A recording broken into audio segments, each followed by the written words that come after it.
Hello, Rupert, Verco, CEO and Managing Director of Cobra Resources PLC. We have the Manna Hill copper project and the Boland ISR rare earth project in South Australia. How are you, Matt? Not too bad, not too bad. We're sweltering in summer heat, and you guys in Oz for once are a bit colder than us. I love it. Very jealous, mate. Very jealous, but it's a warm weather. Yeah. Right. Well, look, I'm calling out because you put out a kind of update on the Manna Hill drilling recently. I just want to sort of understand a few things. I think, first and foremost, when we last talked, you talked about 1,800 meter drill program. You've drilled slightly less than 1,500. Why the program change? Yeah, sure, Matt. Look, I suppose that's what we do is we need to manage risk and reward appropriately. We initially intended to drill 2 holes at a target called Black Bakra, which is a coincident chargeable and resistive anomaly. The first hole that we drilled to about 440 metres intersected a potassic zone with some minor chalcopyrite, but due to the intensity of the pyrrhotite that we saw in that hole, we felt like it might have been a bit too peripheral to the system.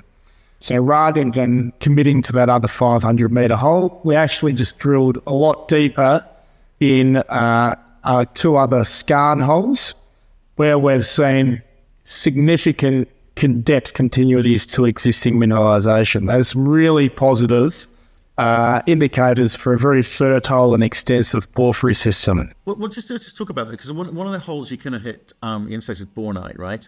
And around a kind of dorite and monazite intrusion. So I'm just in terms, so I don't want to sound too technical.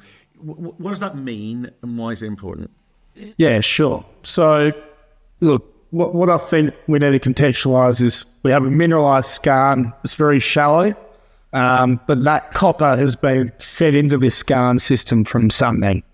Now, what we are looking for is the indicators of where that copper's come from, and hopefully that means we've got a much bigger system. Now, what we've seen in hole 2 is we've seen very good chalcopyrite mineralisation within the skarn, leading into what we would call a potassic alteration zone of biotite schists. And then we've seen a significant change as we've got closer to a head source, which is a Monza granite or a diorite intrusion. And in this potassic alteration halo, we see a change in that copper mineralisation or speciation from chalcopyrite to bornite.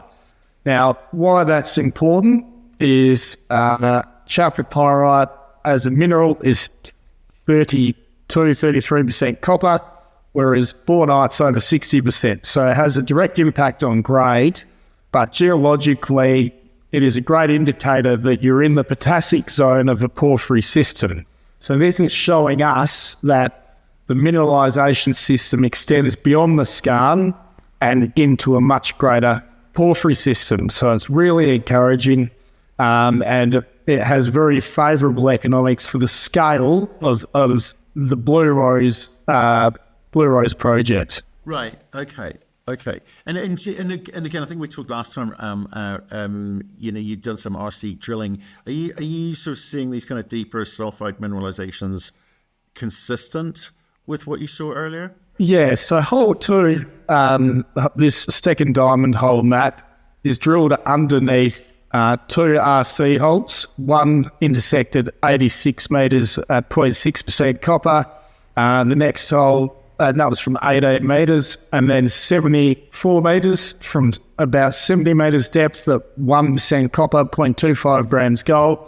And this diamond hole is adding depth continuity to those intersections. So we now have mineralisation in this zone down to 300 metres. So we're adding considerable scale, and that's something that's pretty exciting because what we're seeing now, Matt, is not just shallow oxides. We're seeing deep depth continuity of these sulphides. With similar grades? Yeah, well, look, whilst I need to be cautiously optimistic on visual observations, we're pretty excited about what we'll see. Okay. You've also encountered copper oxide mineralization kind of outside that kind of the skarn footprint that we talked about previously. Is that right? Yeah, so we stepped out one of the diamond holes and drilled it from the south because we get to see a lot of overturning in that skarn, and we need to sort of validate and confirm our model interpretations. And unexpectedly, we hit a lot of copper oxide very shallowly to the south, which opens up a lot of extension to the south in that skarn. And very encouragingly, we intersected mineralisation or observations for copper mineralisation for a long way down that hole. So, right, okay, and into the sulphides. And what's that do in terms of that the expanded footprint? I mean, do you yet understand the kind of true widths and orientation of those new zones? What I'd say, Matt, is it probably shows that we've been constrained to our drilling to date. We need to drill deeper and step out our drilling to understand the true scale extent of this system. And that's something that we're planning to do through another RC program in September. Okay.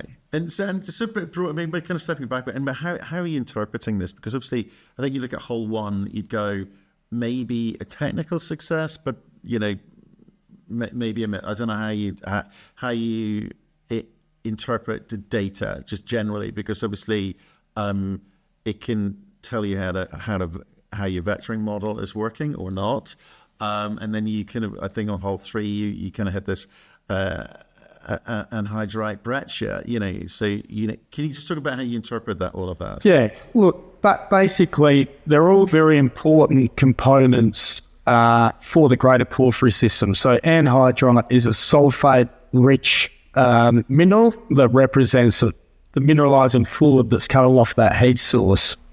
Now, these things are not generally mineralized, but they're very important because they are the source of mineralization that's coming into that skarn.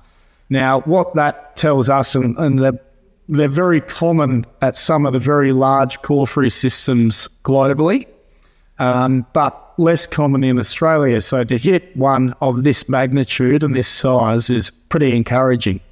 But look, what are we doing now? How are we working through this? Petrology and petrophysics are two important aspects. We work with some great people. We've just secured the services and support of Stephen McIntosh, who's got decades of experience with Rio exploring these systems, and is currently having some huge success with Andina copper in South America. And we work very closely with Professor Ross Large, who is a legend in terms of geochemistry in the industry. And what we're doing with them is working through things like petrophysics, where we're understanding our reverse magnetism and how it impacts our geophysics, and that will better refine our targeting going forwards. Because what we're seeing, Matt, in some of these high-grade zones is there's correlations between how we're modelling our magnetics with these zones, but until we really understand that intricate detail, we can better refine our targeting going forward. So we'll learn a lot and get a lot of value out of this diamond drilling. Okay. Well, look, you talked earlier about kind of visual estimates, or sort of, well, maybe not estimates.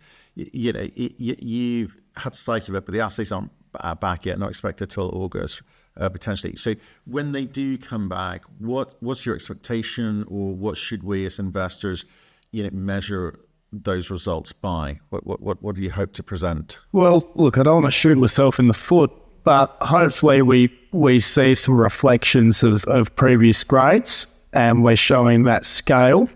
And look, hopefully we see some great upside too. So I think that they're important things that investors want to see, and it's what we want to see as a company. So in holes 2 and hole 4, I'd expect to see some broader zones of mineralisation with some narrower zones of some very nice grades. So look, well, hopefully only a few weeks away now before we start some of those results, and hopefully they'll give us what we're hoping to see. Okay, and remind folks, that was sort of 74, 75 meters at over 1% copper, 0.25 gold, and was it 86 meters at 0.6 copper? Yes. Was it, I think? Yeah. And some gold in there as well. Okay, well, let's see what comes back. Let's not try and get our crystal ball out quite yet. You've kind of completed or exercised the option to acquire Manna Hill now. Obviously, the board is so confident about what they're seeing. I know you were, is it your chairman also just chucked a few pounds in here as well? Chair Andrew Richelmore has just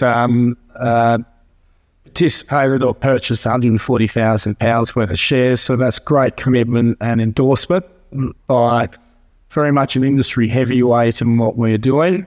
And we're very excited to be working with such a important industry figure in Australia, and I'm getting a lot out of his guidance and counsel. I'm really excited about working with him in the future. Okay. So it sounds like the board's sort of all in on Manna Hill. Just in terms of, give us a little kind of recap on what's happening with Boland Head on the rare earths project. We're currently working through our resource estimate, and that's not far away. We're working through what our field pilot study will look like and costed, and we expect to be providing updates on those things to the market in due course. And we've got an extensive MET program underway to support that resource estimate and to then enable economic studies, so scoping, PFS level assessments. So plenty coming on both projects. The team's flat out, and we're adding to the team to be able to resource all this work that's coming up. Okay, mate. Well, we'll look out for that. This is a kind of quick catch up with you on the drilling. We'll look out for more. We'll see you soon. Okay. Thank you very much, Matt. Good on you.